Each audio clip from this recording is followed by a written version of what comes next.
everybody, welcome back to my channel. You're on the channel Room for Rewinds, and you know who I am. I am paused to play.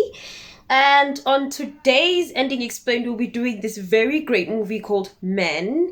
It's starring Jessica Barklev, and it came out on the 20th of May. And I would like to say that I really enjoyed this movie. I thought this movie was just like, I said that on my last video. I said it when I did the review on The Crimes of the Future. I said it was a masterpiece. And I don't want to say that again, but I think this movie is really great. I have my take on it. People can, they can disagree with my interpretation of the movie, and that's okay. But I really enjoyed it, and without wasting any time, let's get right to it. So the movie starts with a woman named Harper watching a man fall from the balcony, and while she's watching him, you can notice that she is bleeding, and we can tell that something has gone wrong here. But we know this is a flashback because here's Harper now, fine and alive and well, driving off to almost like a countryside house. She wants to rent a house. She gets to the house and she sees an apple tree, and guess what this woman does? She takes a bite from the apple that she found on the tree. Rude. And she knocks, and the man opens, who is the landlord, and greets her and, welcomes her inside. And while she's inside, this man is making very sexist remarks, about this and that. And, he takes her on a tour around the house, but after the tour, then he leaves. And we can see her video calling her friend. And as she's video calling her friend, she's like, oh, I might have bitten off more than I can chew here. She's not really sure about the place. And then she has another flashback of this man, very cute guy. So yeah, and then she goes upstairs and she wants to like unpack her stuff and like settle in. And this house looks very nice, guys. Like I love these old England houses. And she has a flashback of her husband telling her that if she leaves him, he is gonna kill himself. And she pleads and she pleads, but the husband doesn't hear it, and she ends up shouting back at him and telling him, you know what, you cannot do this to me. So it's a flashback. So after having her flashback, she takes a walk around the woods. I think in this movie you'll really enjoy the landscape. The landscapes are amazing. And she's walking, she gets a little rain on her and she feels happy. She feels like a child again. It's very joyful. But then she goes into this tunnel and she notices that it echoes, and she makes this very nice sound.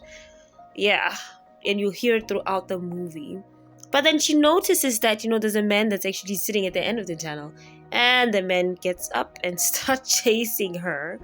And then she chases him away from that tunnel. Another flashback of her on the floor with the husband. Now we know that's the husband. And after running a couple of distance, she gets away, and then she decides to take a picture of the landscape of her house. But we can see now that the man has followed her, and we can see the man standing right there. So guess what her sister does? Run again. So she just runs home because this is very weird. And you will notice that the man is obviously naked and obviously weird. So before she gets to the house, we get another flashback, and that's the result of her husband's fall. You will notice that hand wound. Take note of it. It means something later on in the movie, and you can see it was bad. The husband really got himself injured and actually died from the fall, and we can see actually twisted his ankle, which will be another thing that you should take note of because it appears more and more in the movie. So she gets to the house and plays the piano, and I love this angle. It's almost like she's being stalked, the way we are watching her in this angle, to give us this vibes that she's actually being stalked. And that's the whole theme of this movie, like her being stalked around and not feeling safe in this new environment. And then she makes some work calls, and she actually video calls her friend again just to check on her. But the man has followed her here, and the naked man is actually in her yard. And after a while, she notices him and just stares at him, and then she quickly remembers that she didn't lock the front door. So now she goes and she races to the front door, but then sees that it's unlocked. And then she freezes for a little while, trying to think of what to do, fight or flight mode. And then after that, she quickly races there and she locks the door. But what the man does is that he tries to put his hand on that male compartment. What's that male part of the door, where they put the mail? Yes, there. And after doing that, we actually get another flashback, and this time it's of her husband throwing things around in their apartment. And notice the color of the apartment. Like, notice how the color is so, it's almost as if it's hell. And then he notices her texting a friend saying that she's afraid, and then he says he's the one that's afraid because she wants to leave him. And he demands that she unlocks her phone. And then she says, no, this is my phone, I'm not gonna unlock my phone, which angers him, and he punches her in the face. Yeah, toxic relationship. So after that whole flashback, we see now that the man has been captured. He looks green, guys. The man has been captured, and Harper is safe. And he talks to this woman police, and this woman police says, you know what, I don't think this man is like harmless. I don't think he meant any harm, and we don't want to take him in the van because he stinks, he hasn't washed. And then after, later on, he video calls a friend, tell her about this whole ordeal, and the friend is like, you know what, I think you should come back. But after the video call, she goes to a church, just like sightseeing, I guess.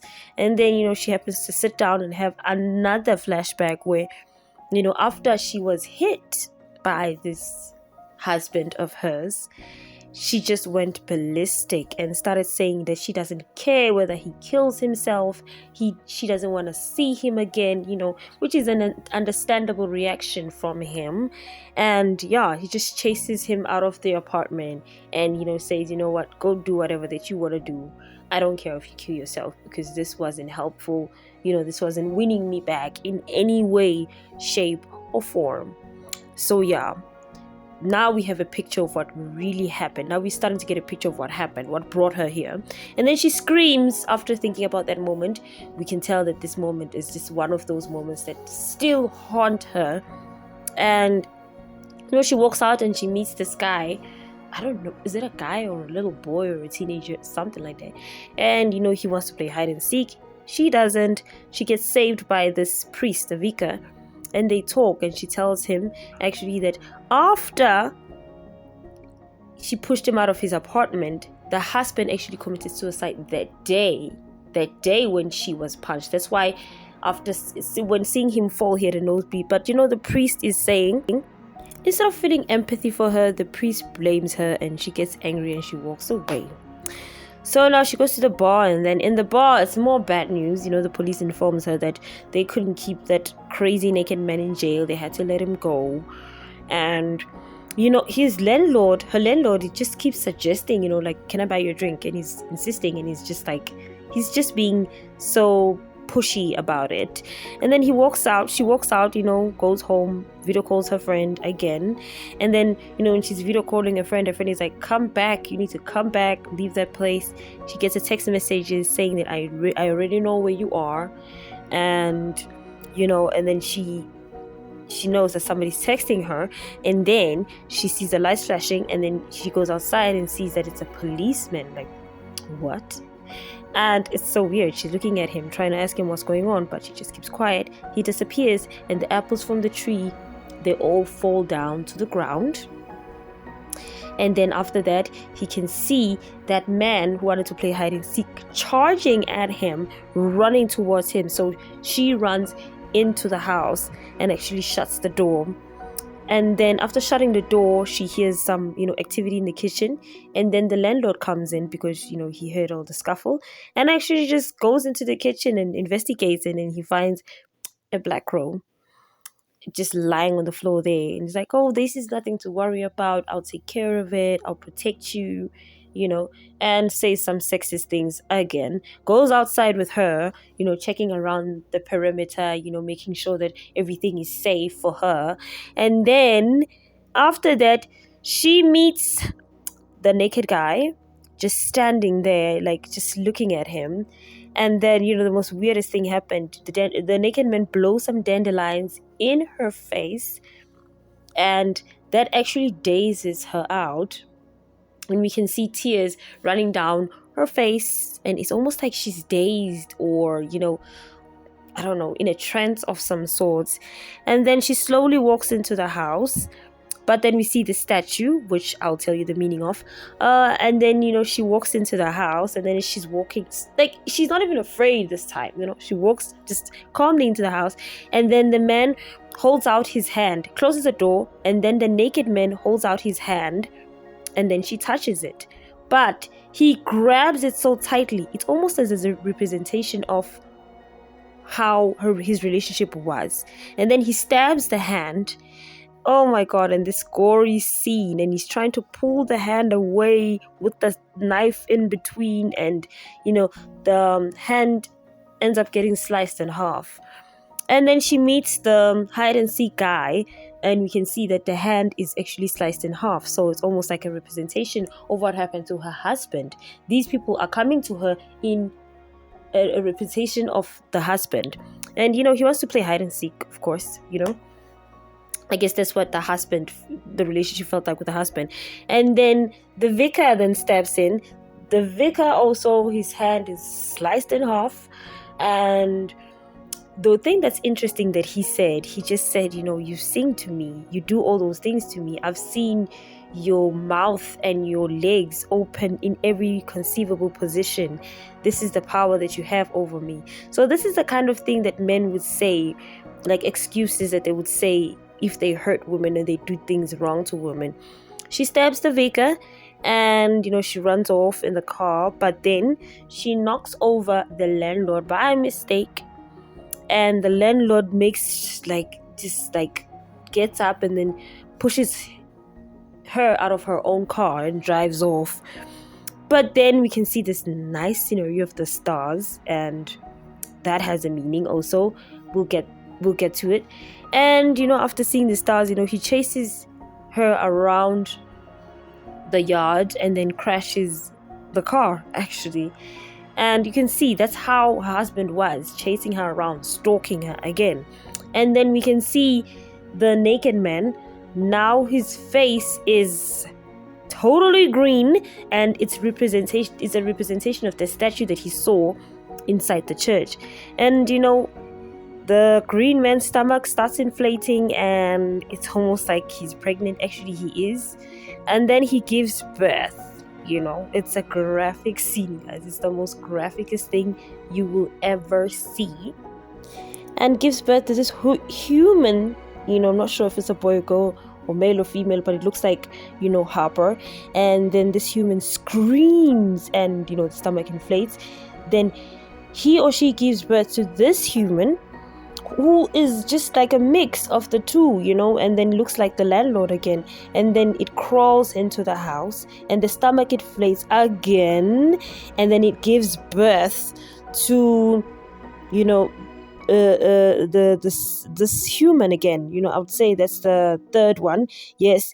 And then the hand is severed, the ankles are broken, just like her husband, and it's starting to crawl all over the room, trying to get up.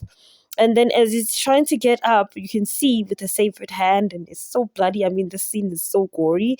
He starts weeping, he starts weeping. His stomach starts inflating. And from his mouth, there were legs that were coming out of his mouth. And and then who came out of him? It's, her husband. And her husband, his hand is severed, like his hand is cut in half. And she asks him, what do you want from me? And then the husband says, your love.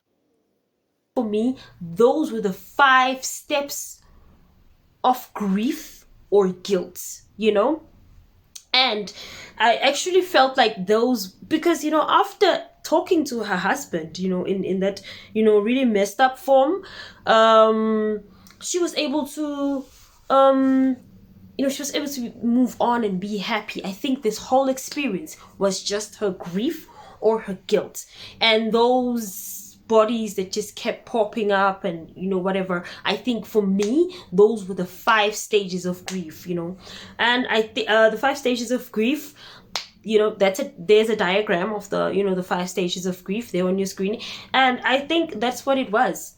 And after that, I think she's just going to be happy. And I really enjoyed this movie, like I said. And that's my take on it. You might have a different opinion. But yeah, and the other thing that I've noticed, like, just men in general, even what the vicar said, he says, I've seen you with your mouth open. I've seen you with your legs open in every conceivable position. That is the power that you have over me. Men make excuses to the things that they do to women. Even at the end, even in his, like, after reuniting with Harper, the only thing he just says is like, look what you did to me. It's almost as if he doesn't want to take responsibility for how he treated her, and it's just, it's like getting over a toxic relationship. I think this movie, that's what it's all about. That's what it's all about. It's all it is. And I really, really, really enjoyed it. But then, if you have a different opinion, that's cool. You don't have to be mean about it.